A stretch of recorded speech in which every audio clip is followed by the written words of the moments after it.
get started with Sean Manaea and Pete Alonso. Again, we have microphones on both sides, so please just raise your hand and wait for the microphone. And who wants to start? Start down here with Mike. Sean, there's been some, I don't know if you know, there's been some high-scoring games played here in the past London series. Just kind of what have you heard about trying to pitch in this park? I mean, not too much. I mean, I have seen the games on TV, and yeah, it kind of looks like the balls fly, but I don't know, not treating it like anything other than regular games. So just gotta make pitches at the end of the day. And also, what was yesterday like for you? Did you get to do anything different, exciting? Yeah, I mean, just got to walk around town for a little bit, and then we had a team dinner last night, and it was really really cool. Got to see some of the city driving through it, and yeah, definitely a beautiful city. So it was really cool.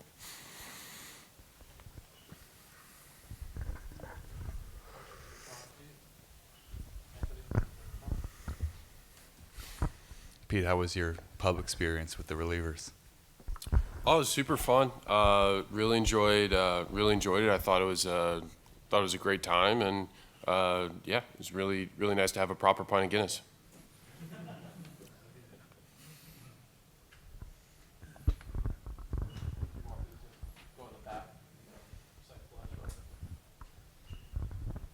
Hey fellas, I saw that you guys in the team were trying out loads of English snacks. Do you have any particular favourites? Not off the top of my head. Sorry, that's really No. loud.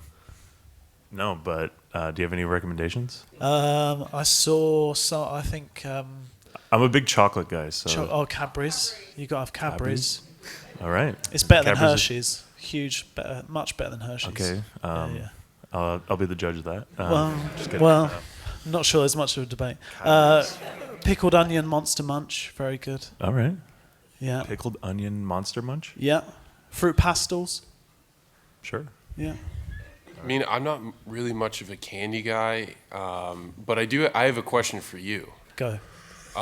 Pete Alonso, the polar bear. Hit me. Yeah, so I'm not necessarily sure because Sunday we're leaving, unfortunately. So I know Sunday roasts are a thing. Are they served like specifically on Sundays at places, or can you get this like at any time? Like a London roast, is that like? And what's your best recommendation for that?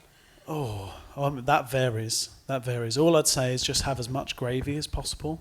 I think you can get them on Sundays, but you can get them pretty much any time. So Roast beef. yeah, so we're taking off like probably right after the game. So like best spot in a pinch, like kind of like where all the touristy stuff is. Oh, I've got no. Toby Carvery, yeah. No. Okay. we got some. Yeah. It's available. That's Yeah. Yeah. Okay. Yeah. What's the best fish and chips in town? Oh, that's a good shot. That's a good question. Okay. Yeah, yeah. Golden Hind. And are you gonna have mushy peas? If that's a thing, yeah, sure. Yeah. 100% get mushy peas. Okay. And just a actual question about baseball for you, Pete. This year, a couple of weeks ago, we saw that Francisco Lindor called a team meeting, and there's really a sign of leadership there from the core members of the team. And you're one of those leaders, especially with the bat in hand. This year, having come from a rookie all the way through to the position that you're in now, how do you process that? How do you work through that as being one of the leaders of the team now? I mean, it's really happened fast. I mean, it's happened. I mean, this is my 6th year. It seems like blink of an eye as just first couple days, weeks, months in the big leagues. But now, almost 6 years later, sitting here, and it's pretty. I mean, it's been a wonderful journey, and it's. I think for me, I just pride myself in consistency, being the same guy every day, taking. Obviously taking my work, pride in my work very seriously. I want to be able to impact others in a positive way, whether that be picking a teammate up or just being normal, not having any sort of not being anyone other than myself. I pride myself in being me every day and showing up and just providing consistency. In baseball, it's a up and down sport, but for me, I pride myself on posting up, playing every day, and being as consistent as I possibly can be.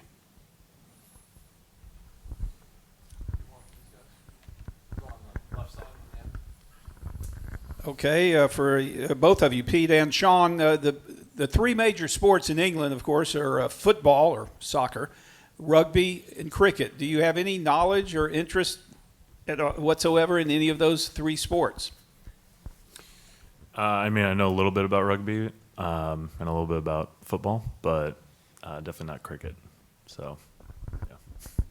Yeah, I know zero things about cricket, but I do really like, or one of my favorite football players is Didier Drogba, Chelsea player for a long time. Yeah, out of the Ivory Coast, right? Yeah.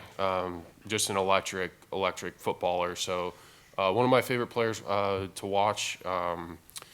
And I know a little bit about rugby. I think it's a really cool sport. It's a really intense sport, and looking at some of the documentaries and stuff, like the brotherhood that those guys share, it's pretty special. So Amazing. yeah. I know nothing about cricket either, but I know USA upset Pakistan yesterday, so well done, USA. USA, that's right. Sure. Question for Pete. You had the chance to compete at the WBC against the Great Britain team. I just wanted maybe some thoughts on that Great Britain team, obviously qualifying themselves for the next one. Drew Spencer now moving into the Yankees organization. What do you sort of make of the development of the sport in this country? I mean, it's really awesome to see kind of like the journey that they've had to get where they're at in qualifying. I know baseball and cricket share very similarities, and I think being able to grow the sport over here, it would definitely, hopefully it's sparking a lot of interest in some young kids, and hopefully, like, I know this initiative inspires some kids and programs for the youth, and hopefully there's fields for kids that want to get into it. I mean, baseball is such a great sport, and I feel like, cricket and baseball, like, if you have similar interest in both, and having that available here could be really cool, especially inspiring the youth. And having an international tournament, again, like a WBC where you're representing your country, how important is that in addition to a series like this, and kind of growing the game outside of America? I mean, it's really important, and it was a huge honor representing United States during the WBC, and it was an honor, and it's a huge dream of mine, and hopefully get to do it again. Brilliant, thank you. All the way in the back on the left side. It's always a good plan for the MLB to sell the sport overseas, but it also makes you have to go a lot further for your physical health. Do you feel like it's a good thing for you as players, or would you rather maybe not do it? I'm all for it. I love traveling, being tired and, the grind of it all is, all part of the process. And, any way to expand the game, grow the game, I think is, healthy for it. And, coming to places like London, or last year I went to Mexico City, like being able to play baseball in a different country, city is so cool and special to me. So for me, I'm all for it, even though it is, a little hard at times, but definitely worth it. Yeah, I'm stoked to be here. It's such a unique experience, and I think I'm really stoked to do it. I was really excited when it came out on the schedule, when I saw that we were going to be here. So this is definitely a bucket list thing, and I mean, jet lag's a choice. I mean, we're here, and the time's the time, and I think for us, thankfully we had 2 off days, so I think we'll all be ready to go by the time the weekend comes around. Similarly, but just in a micro sense, how has it gone logistically, practically, with the time change and sleeping and adjusting to things like that? I think, about as good as it can be. The Mets have done a good job of providing information on, what to do to beat jet lag. So yesterday was kind of a little hard just because I think everybody wanted to sleep, but we all knew it was better to just stay up and do something for a few hours and then be able to go to sleep at night. So with that being said, I think the Mets have done a really good job with just providing information for us to perform over the weekend. Yeah, I'd say the team's done a great job providing some insight on how to tackle this, and ultimately what it boils down to is just catching up to the time, and I think everyone did follow the protocol. So like I said, by the time the weekend rolls around, Saturday, Sunday, we'll be ready to go. Hey guys, your rivalry against the Phillies takes place at a similar time to England's rivalry against the hated Australians in the T20 World Cup. So what message would you give to English bat and ball fans and steer them away from that horrible, horrible matchup, England-Australia, and tune into you guys? I don't know. Do you? You can always record that one and watch our game. Yeah, just do that.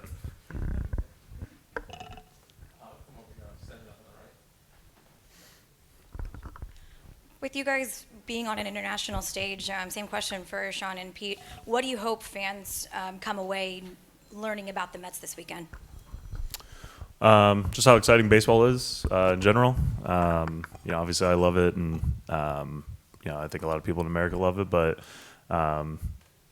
growing the sport in different countries, I think is such a cool opportunity. And these games can get wild at times, but it's all part of it. And especially when you got two rivals, like the Mets and Phillies, I think it's sets the stage for some epic times, and no better place to do it than on a international stage. Take one last one down here in the front. So in 2019, your teammates JD and Adam were here. Have they shared any knowledge of the trip over here, given you any tips or things they have to tick off their bucket list now they're here for a second time? JD was our tour guide this morning. He showed us the changing of the guard, which was a really cool experience. So that was pretty epic, and JD just navigated the streets like a local. It was pretty cool. JD told us to pretty much stay up the whole time the first night. So I took that to heart, and here we are. So Thank you guys. Thank you guys. Cheers.